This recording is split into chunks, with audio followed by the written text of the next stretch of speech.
ഇന്ന് ലിഥിയം ബാറ്ററിയെ പറ്റി എല്ലാവരും പറയാറുണ്ട്. അതിൽപ്പെട്ടൊരു വകഭേദമാണ് ലിഥിയം അയൺ ഫെറോ ഫോസ്ഫേറ്റ്. ഈട് കൂടുതലാണ്. ഇപ്പോൾ ഈ കാണുന്ന ബാറ്ററിക്ക് തുല്യമാണ് ഈ ചെറിയ കാണുന്ന ബോക്സ്. അതിൻ്റെ 4-1 വെയിറ്റും ഉള്ളൂ, 4-1 സ്പേസും മതി എന്നാണ് പ്രത്യേകത.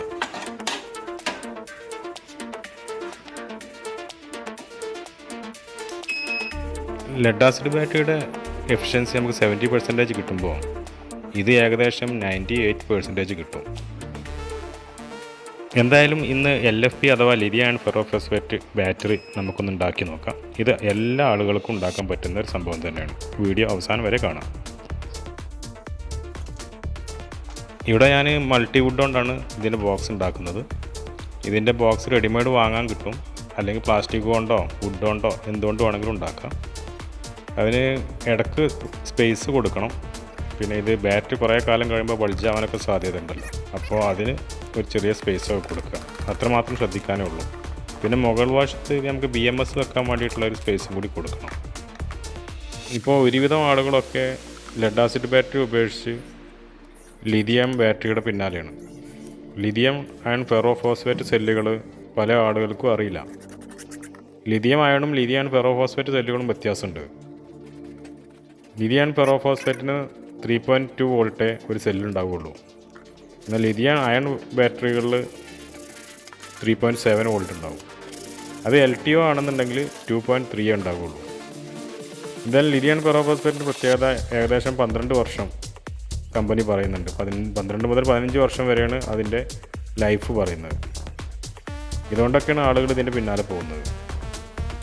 ഈ ലിഥിയം അയണും ലിഥിയം അയൺ ഫെറോ ഫോസ്ഫേറ്റും തമ്മിൽ നല്ല വ്യത്യാസമുണ്ട്. ലിഥിയം അയൺ കൊടുത്തിട്ട് ലിഥിയം അയൺ ഫെറോ ഫോസ്ഫേറ്റ് ആണെന്ന് പറഞ്ഞിട്ട് ആളുകളെ കബളിപ്പിക്കാറുണ്ട്. അത് പെട്ടെന്ന് തിരിച്ചറിയില്ല സാധാരണക്കാരന്. ഇവിടെ സെല്ല് ഇതിനായിട്ട് നമ്മൾ തിരഞ്ഞെടുത്തിട്ടുള്ളത് LFP എന്നറിയപ്പെടുന്ന ലിഥിയം അയൺ ഫെറോ ഫോസ്ഫേറ്റ് സെല്ലുകളാണ്. 4 സെല്ലാണ് ആവശ്യം. പിന്നെ നമുക്കൊരു BMS ആവശ്യമുണ്ട്. BMS പല രൂപത്തിൽ കിട്ടും. 8S24 വോൾട്ടാണ് ഇപ്പോൾ ഈ കാണുന്നത്. അത് 24 വോൾട്ടിനുള്ളതാണ്. ഇത് 4S12 വോൾട്ടാണ്. ഇത് 12 വോൾട്ടിനുള്ളതാണ്. ഇത് 50 ആംപിയറിൻ്റെതാണ് നമ്മൾ ഉപയോഗിക്കുന്നത്. അത് ഇപ്പോൾ ഈ കാണുന്നത് പിന്നെ 80 ആംപിയറാണ് 80. ഇതും 4S12 വോൾട്ടാണ്. കുറച്ചും കൂടി ആംപിയർ കൂടുതലുള്ളതിന് ഉപയോഗിക്കുന്നതാണ്. പിന്നെ ഇതിൻ്റെ ബാറ്ററി കണക്ട് ചെയ്യുന്ന ഭാഗത്തേക്ക് ഈ BMSന്ന് ഒരു പോർട്ട് ഉണ്ടാവും. ആ പോർട്ട് ഇപ്പോൾ 8S ആണെങ്കിൽ 8 കേബിളുകളും പിന്നെ ഒരു നെഗറ്റീവ് ഉണ്ടാവും. 4S ആണെങ്കിൽ 4 കേബിൾസും പിന്നെ ഒരു നെഗറ്റീവ് കേബിളുമാണ് ഉണ്ടാവുക. അത് കൊടുക്കേണ്ട വിധം നമുക്ക് വീഡിയോയിൽ നോക്കാം. ഇപ്പോൾ 12 വോൾട്ട് ആണെങ്കിലും 24 വോൾട്ട് ആണെങ്കിലും ഇതിൻ്റെ ഡയമെൻഷനൊക്കെ സെയിം തന്നെയാണ്. പിന്നെ വ്യത്യാസമുള്ളത് ഇതിൻ്റെ പോർട്ടാണ്. ഒന്നിൽ 8+1 ഉണ്ടാവും, മറ്റൊന്നിൽ 4+1 ആണ്. പിന്നെ 24-ൽ നമുക്ക് ഹീറ്റ് സെൻസ് ചെയ്യാനുള്ളൊരു സെൻസറുണ്ട്, കട്ട് ഓഫിന് വേണ്ടിയിട്ടുള്ള. അത്ര വ്യത്യാസമുള്ളൂ. റേറ്റൊക്കെ ഏകദേശം സെയിം തന്നെയാണ്. ഇപ്പോൾ 24-നാകുമ്പോൾ കൂടുതൽ കേബിൾ ഉണ്ടാവും. ബോക്സ് അടിച്ചതിന് ശേഷം നമ്മൾ സെല്ലുകൾ അതിൽ ഇറക്കി നോക്കിയിട്ട് അതിൽ സൈഡിലേക്കും പിന്നെ മുകളിലേക്കൊക്കെ സ്പേസ് കറക്റ്റ് ഉണ്ടെന്ന് ഉറപ്പ് വരുത്തണം. ചെറിയൊരു സ്പേസ് അതിൻ്റെ ഇടയ്ക്ക് വേണം, ക്യാപ്പ് വേണം.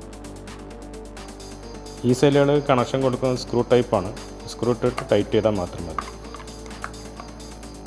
പിന്നെ സോൾഡർ ചെയ്യുന്ന ടൈപ്പും വെൽഡ് ചെയ്യുന്ന ടൈപ്പും പിന്നെ നെറ്റ് ടൈറ്റ് ചെയ്യുന്ന ടൈപ്പുകളൊക്കെ ഉണ്ട്.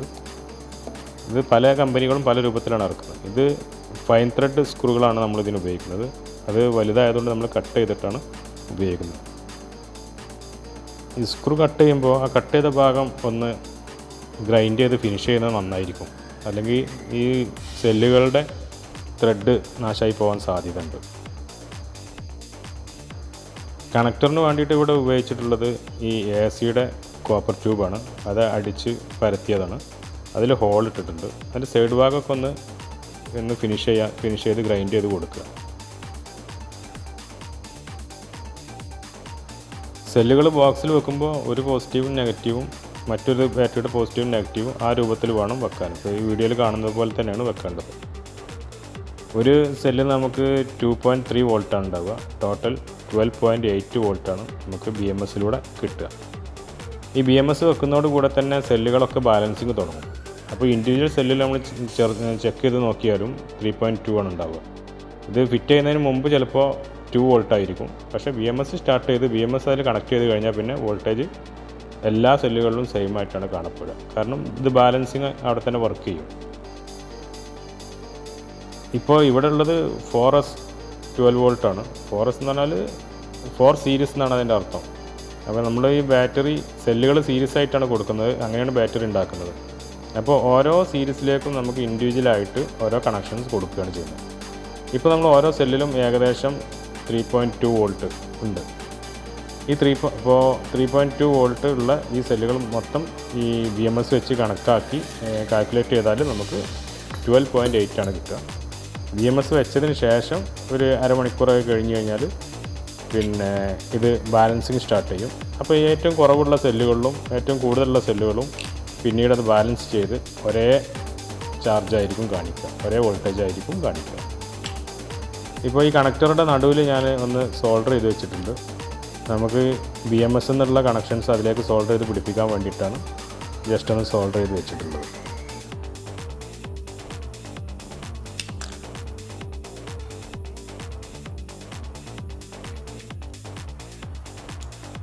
പ്രത്യേകം ശ്രദ്ധിക്കണം, ഇതിന് നമ്മൾ തിരഞ്ഞെടുക്കുന്ന സ്ക്രൂ അതിന് പാകമുള്ള സ്ക്രൂ തന്നെ ആയിരിക്കണം. അല്ലാതെ നമ്മൾ ബലം പ്രയോഗിച്ചിട്ട് ബാറ്ററിയിലേക്ക് സ്ക്രൂ കയറ്റരുത്. പിന്നീട് അത് അഴിച്ചെടുക്കുമ്പോഴും രണ്ടാമത് ഫിറ്റ് ചെയ്യുമ്പോഴൊക്കെ അത് ഭയങ്കര ബുദ്ധിമുട്ടായിരിക്കും. ആ ബാറ്ററി നാശമാവാനും സാധ്യതയുണ്ട്. ഇതിൻ്റെ ത്രെഡ് വളരെ പെട്ടെന്ന് നശിച്ചു പോകാൻ സാധ്യതയുള്ള മെറ്റീരിയൽ കൊണ്ടാണ് ബാറ്ററി ഉണ്ടാക്കിയിട്ടുള്ളത്. ലെഡ് മാത്രമല്ല, മറ്റേതോ ഒരു മെറ്റീരിയലും കൂടി അതിൽ ഉൾപ്പെടുത്തിയിട്ടുണ്ടെന്നാണ് അതിൻ്റെ ബ്രോഷറിൽ കാണുന്നത്.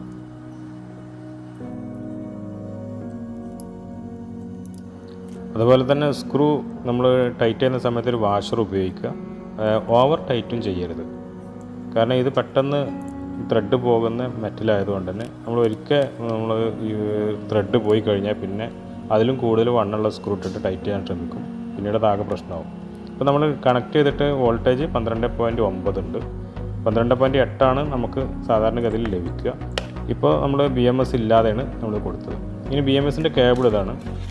4S ആയതുകൊണ്ട് 4 ചുവന്ന വയറുണ്ടാവും, പിന്നെ ഒരു ബ്ലാക്ക് വയറും ഉണ്ടാവും. അപ്പോൾ ഇതിൽ തുടങ്ങാനുള്ള ഏറ്റവും എളുപ്പ വഴി ഈ ബ്ലാക്ക് ബാറ്ററിയുടെ നെഗറ്റീവ് കൊടുക്കുക എന്നുള്ളതാണ്. പിന്നെ അതിൻ്റെ അടുത്തുള്ളത് ഓരോരോ കണക്ഷനിൽ കൊടുത്തിട്ട് ലാസ്റ്റ് പോസിറ്റീവിലേക്കും കൊടുക്കുക. ഈ രൂപത്തിലാണ് കൊടുക്കേണ്ടത്. നമ്മൾ BMSലെ ബാക്കി എല്ലാ കേബിളും കൊടുത്തു. പോസിറ്റീവ് കേബിൾ നമുക്ക് ഔട്ട് എടുക്കാനുള്ള ചാർജിങ് ആൻഡ് ഡിസ്ചാർജിങ് കേബിളും അതിലേക്ക് തന്നെയാണ് BMS എന്നുള്ള ഒരു കേബിളും കൊടുത്തിട്ടുള്ളത്. ഇപ്പോൾ ബാറ്ററിയൊക്കെ വെച്ചതിന് ശേഷം സെറ്റ് ചെയ്തതിന് ശേഷം ഈ ബോക്സിനുള്ളിൽ BMS നമ്മൾ സ്ഥാപിക്കുമ്പോൾ ഈ ബാറ്ററിയുടെ ടെർമിനലുകളിൽ തട്ടാതിരിക്കാൻ വേണ്ടിയിട്ട് ഒരു ഹൈലം ഷീറ്റോ അല്ലെങ്കിൽ ഒരു കട്ടിയുള്ള പ്ലാസ്റ്റിക് എന്തെങ്കിലും ഒരു ഇൻസുലേറ്റഡ് ആയിട്ടുള്ള ഒരു വസ്തു വെക്കുന്നത് നന്നായിരിക്കും. ഈ BMSൻ്റെ മെറ്റൽ പാർട്സുകളൊന്നും തട്ടി അത് ഷോർട്ട് ആവാതിരിക്കാൻ വേണ്ടിയിട്ടാണ് ചെയ്യുന്നത്. BMSന് 2 തടിച്ച വയറുകൾ കാണാം. അതിലൊന്ന് ചാർജിങ് ആൻഡ് ഡിസ്ചാർജിങ് പോർട്ടാണ്. അത് ബ്ലാക്ക് കളറിലുള്ളതാണ്. അതാണ് നമ്മൾ ബാറ്ററിയുടെ നെഗറ്റീവ് ടെർമിനലായിട്ട് യൂസ് ചെയ്യുന്നത്. മറ്റൊരു വയർ B- ആയിരിക്കും. അത് നമ്മളുണ്ടാക്കിയ ബാറ്ററിയുടെ നെഗറ്റീവിലേക്ക് കൊടുക്കുക. അതിലേക്ക് തന്നെ നമ്മൾ എന്ത് ചെയ്യണം, BMS എന്നുള്ള ഒരു ബ്ലാക്ക് വയർ ഉണ്ടാവും ചെറുത്, അതും കൂടി അതിലേക്ക് കൊടുക്കുക.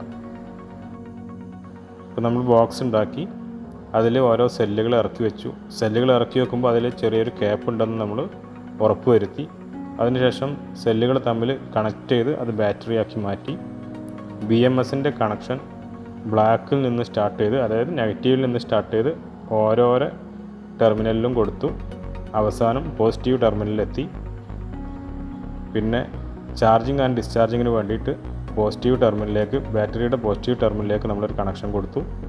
ശേഷം BMSൻ്റെ നെഗറ്റീവ് പോള് നമുക്ക് പുറത്തേക്ക് ബാറ്ററി ചാർജിങ് ആൻഡ് ഡിസ്ചാർജിങ്ങിന് വേണ്ടിയിട്ട് പുറത്തേക്ക് എടുത്തു. BMSൻ്റെ B- എന്ന കണക്ഷന് നമ്മൾ സെറ്റ് ചെയ്ത ടോട്ടൽ ബാറ്ററിയുടെ നെഗറ്റീവ് പോളിലേക്ക് കൊടുത്തു. ആ പോളിൽ തന്നെയാണ് BMSൻ്റെ ചെറിയ കറുത്ത വയറായിട്ടുള്ള നെഗറ്റീവ് ബാലൻസിങ്ങിന് വേണ്ടിയുള്ളത് കൊടുത്തത്. അപ്പോൾ നമ്മൾ ടോട്ടൽ വോൾട്ടേജ് BMSലൂടെ നോക്കുമ്പോൾ 12.84 കാണുന്നുണ്ട്. ഇപ്പോൾ BMS ഇല്ലാതെ നോക്കുമ്പോഴും സെയിമാണ് കാണുന്നത്. കാരണം അവിടെ ബാലൻസിങ് നടന്നു. അപ്പോൾ ചാർജ് കുറവുള്ളതിന് കൂടുതലുള്ളതിന് കുറവുള്ളതിലേക്ക് ബാലൻസിങ് നടന്നുകൊണ്ടിരിക്കും. അതുകൊണ്ട് എല്ലാ സമയത്തും എപ്പോഴും ഒരേ വോൾട്ടേജ് നമുക്ക് കിട്ടും എന്നുള്ളതാണ് ഇതിൻ്റെ പ്രത്യേകത. പിന്നെ ഇതിൻ്റെ ശരിയായ കാലപരിധി, അതായത് ഒരു സെല്ലിൻ്റെ കാലപരിധി 12 വർഷമാണ്. BMSോട് കൂടി ശരിയായ നല്ല സെല്ലുകൾ ഉപയോഗിച്ചാൽ 12 വർഷമാണ് കമ്പനി പറയുന്നത്. എന്നിരുന്നാലും നമുക്ക് എന്തായാലും ഒരു 10 വർഷത്തോടൊക്കെ ഇതിൻ്റെ ലൈഫ് പ്രതീക്ഷിക്കാവുന്നതാണ്. BMSനെ കുറിച്ചും വിവിധ സെല്ലുകളെ കുറിച്ചും വിശദമായ വീഡിയോകൾ മുമ്പിട്ടിട്ടുണ്ട്. അത് കണ്ടാൽ നിങ്ങൾക്കൊരു ധാരണ കിട്ടും. പിന്നെ പലരും സ്ഥിരമായിട്ട് കമൻറ്റിലൂടെ ചോദിക്കാറുണ്ട് ഈ സെല്ലുകൾക്ക് എന്താണ് വില. അപ്പോൾ സെല്ലുകളുടെ വില ഓരോ സെല്ലേഴ്സിനനുസരിച്ചും മാർക്കറ്റുകൾക്കനുസരിച്ചും, അതുപോലെ ഈ പല സെല്ലുകളും പല ക്വാളിറ്റിയാണ്, പല കമ്പനി ഉണ്ടാക്കുന്നുണ്ട്. അപ്പോൾ അതിനനുസരിച്ച് വിലയിൽ വളരെ വ്യത്യാസമുണ്ട്. അപ്പോൾ എനിക്ക് ഈ സെല്ലുകൾ 1400 രൂപ മുതൽ 5800 രൂപ വരെ ഒരേ വലുപ്പമുള്ള സെല്ലുകൾ, ഒരേ ആംബിയർ പറയുന്ന സെല്ലുകൾ, ഇപ്പോൾ 100 ആണെങ്കിൽ അങ്ങനെ, ഇപ്പോൾ 150 ആണെങ്കിൽ അങ്ങനെ, ആ റേഞ്ചിലുള്ള എല്ലാ സെല്ലുകളും, ഒരേ റേഞ്ചിലുള്ള സെല്ലുകൾക്ക് ഭയങ്കര അജഗജാന്തരമായിട്ടുള്ള വില വ്യത്യാസമുണ്ട്. അതുകൊണ്ട് നമുക്കൊന്നും പറയാൻ സാധിക്കില്ല. ലെഡ് ആസിഡ് ബാറ്ററി അപേക്ഷിച്ച് നോക്കുകയാണെങ്കിൽ ഇതിൽ ഡിസ്റ്റിൽ വാട്ടർ ഒഴിക്കണ്ട, പിന്നെ പൊട്ടിത്തെറിക്കാനുള്ള സാധ്യത, തീപിടുത്താനുള്ള സാധ്യത ഒക്കെ കുറവാണ്. പിന്നെ വാപ്പറേഷൻ ഉണ്ടാവില്ല. പിന്നെ വെയ്റ്റ്ലെസ് ആണ്. 4/1 സ്ഥലം മതി മറ്റ് ബാറ്ററി അപേക്ഷിച്ച് നോക്കുമ്പോൾ. ഇത്രയും മെച്ചങ്ങളുണ്ട്.